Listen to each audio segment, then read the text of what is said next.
હું મનીષા દલાલ MD kitchen ચેનલમાં તમારું સ્વાગત કરું છું। આજે આપણે બનાવે છે બધા બાળકોની ફેવરેટ એવી ઓરિયો કેક। જો તમે જો છો મેં અહીં બે પેકેટ લીધા છે મોટા, તમારે એ પ્રમાણે બિસ્કિટ લેવાના। અહીંયા મેં બાળકો માટે કેક બનાવી છે એટલે પ્રમાણે મેં બે પેકેટ બિસ્કિટ લીધા છે। એને મિક્સચરમાં આપણે પીસી લેવાનું છે અને આ સ્ટેપ કરવો જરૂરી છે। હાથથી નથી કરવાનું, મિક્સચરથી જ કરવાનું છે કે જેનાથી એકદમ એક સરખું આ થઈ જાય અને પલ્સ બાજુ પીસશો તો તમારું એકદમ સરસ રિઝલ્ટ આવશે। જો તમે જોઈ શકો છો અહીં મિક્સચરમાં પીસી લીધું છે। ત્યાર પછી આમાં દૂધ નાખવાનું છે, રૂમ ટેમ્પરેચર વાળું દૂધ નાખવાનું છે। મેં તમને અમારા આગળના વિડીયોમાં પણ બતાવ્યું, જ્યારે પણ કેક બનાવીએ ત્યારે જે પણ વસ્તુ વાપરીએ એ રૂમ ટેમ્પરેચર પર હોય એ રીતે વાપરવાની હોય છે। જો અહીંયા બેટર આપણું ગાળું છે એટલે આપણે પાછું ફરીથી અંદર દૂધ નાખીશું। એક બે ચમચી નાખતા જવાનું, વધારે પડતું નહીં નાખવાનું। હવે આપણે પાછું થોડું દૂધ નાખીશું અને આપણે બેટર ઢીલું કરીશું। આપણે બેટર એવી રીતે બનાવવાનું છે કારણ કે કેક બનાવવાના છે એટલે એકદમ આસાનીથી આપણા ચમચામાંથી એ નીકળી જાય। જો તમે જો છો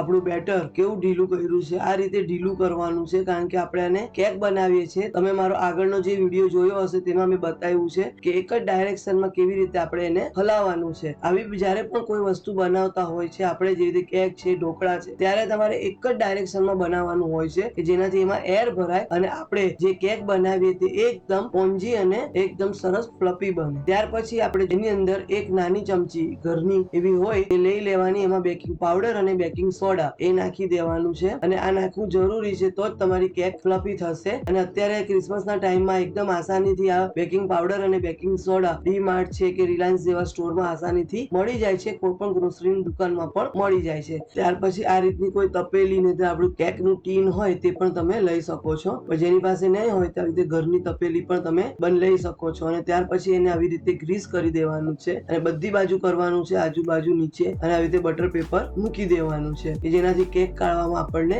આસાની પડે। અને આપણે આ જે ઓવનમાં બનાવ્યું છે તો ઓવન પણ પ્રીહીટ કરી લેવાનું છે અને ત્યાર પછી આપણે આ જે બેટર આની અંદર નાખી દેવાનું છે। બધું બેટર એક સરખું આમ અંદર આવી જાય એ રીતે નાખવાનું। જો તમે જોઈ શકો છો, હું તમને અહીં બતાવું છું કે બેટર કેવી રીતે નાખવાનું છે અને જ્યારે આપણે હલાવી લઈએ તરત જ નાખી દેવાનું છે, આને કોઈ પણ રેસ્ટ આપવાની જરૂર નથી। ત્યાર પછી આપણે આ તપેલીમાં જે લીધું છે તેને એક બે વાર ટેપ કરી લેવાનું કે જેનાથી આપણે આ કેક ની એર થોડી નીકળી જાય। અને ઓવનમાં આપણે 180 ડિગ્રી પર 30 મિનિટ મૂકવાની છે। જો તમે જો છો આપણે ટૂથપીક નાખી તો એકદમ આસાનીથી નીકળી ગઈ, આપણી કેક તૈયાર થઈ ગઈ છે। આજે આપણે અહીં ઓરિયો બિસ્કિટની દરેક બાળકોને ભાવતી એવી આ કેક બનાવી છે। ત્યાર પછી આપણે એને થોડી વાર ઠંડી થવા દેવાની અને પછી એને અનમોલ્ડ કરી લેવાની। ગરમ ગરમ કરશો તો તમારી કેક તૂટી જશે। જો તમે જોઈ શકો છો મેં અહીં એને 5 મિનિટ ઠંડી થવા દીધી છે અને પછી એને અનમોલ્ડ કરી લીધી છે। ત્યાર પછી આપણે આની ઉપર ચોકલેટ પોર કરવાની છે। એ ચોકલેટ કેવી રીતે બનાવવાની છે એ હું તમને હવે બતાવું છું। જો તમે જોઈ શકો છો આપણી કેક કેટલી સરસ સ્પોન્જી ને ફ્લફી થઈ છે, આ રીતે આપણી કેક થશે। ત્યાર પછી આપણે આ રીતે બાઉલ લઈ લેવાનું છે। મેં તમને અમારા આગળના ચોકલેટના વિડીયોમાં બતાવ્યું છે કે આ ચોકલેટ કેવી રીતે પીગાળવાની, બસ સેમ પ્રોસેસ કરવાની છે। તમે જો એ વિડીયો નહીં જોયો હોય તો ચોક્કસથી જોજો। હવે આપણી ચોકલેટ મેલ્ટ થઈ ગઈ છે। મેં અહીં મિલ્ક ચોકલેટ લીધી છે